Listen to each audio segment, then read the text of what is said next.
In the beginning, the world was peaceful, but over time, something changed.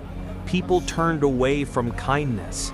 They forgot how to love one another, and soon the earth was filled with greed and violence. God looked upon his creation and saw that the world had lost its way. But in all that darkness, one man still listened. His name was Noah. Noah was a simple man, a farmer, a husband, a father.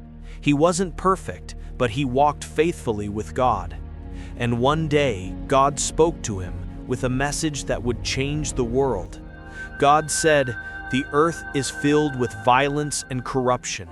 I will bring a great flood to wash it clean. But you, Noah, build an ark. You and your family will be safe." An ark, a massive wooden ship in the middle of dry land. Imagine how impossible that sounded. Still, Noah obeyed. He didn't argue or hesitate. He trusted God completely. Day after day, he worked under the sun, shaping the giant vessel plank by plank. Neighbors mocked him. They laughed and called him foolish. But Noah kept building because he believed in something bigger than fear. Then something miraculous happened. From every corner of the earth, animals began to arrive, 2 by 2. Lions and lambs, birds and bears, crawling creatures and mighty beasts. They came just as God said they would. Noah, his wife, his sons, and their wives, 8 people in all, entered the ark. And when the last door was shut, the sky began to change. A single drop fell, then another, then 1,000 more. Rain poured from the heavens. Water burst up from beneath the ground. Rivers overflowed. Mountains disappeared under the rising flood. For 40 days and 40 nights, the rain never stopped, and soon everything that once had life was gone. Only the ark floated above the endless sea, carrying the promise of a new beginning. Inside the ark, it was dark and quiet, but safe. Noah and his family cared for the animals and waited, trusting that God had not forgotten them. Days turned into weeks, weeks turned into months, and finally the rain stopped. The waters began to sink lower and lower.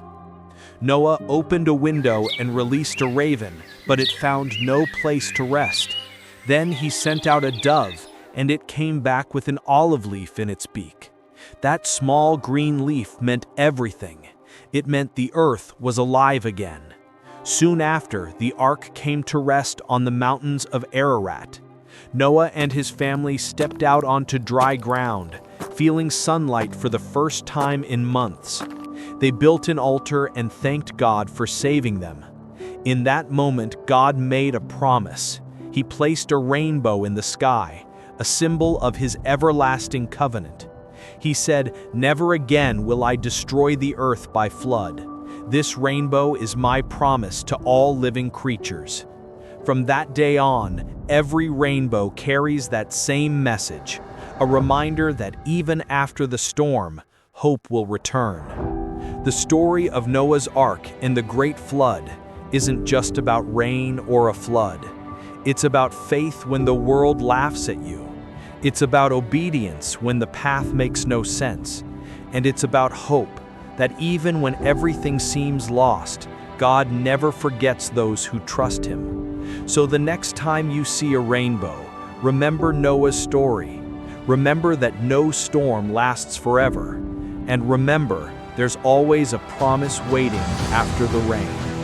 This is the story of Noah's Ark and the Great Flood, a story of faith, courage, and a love that survives every storm.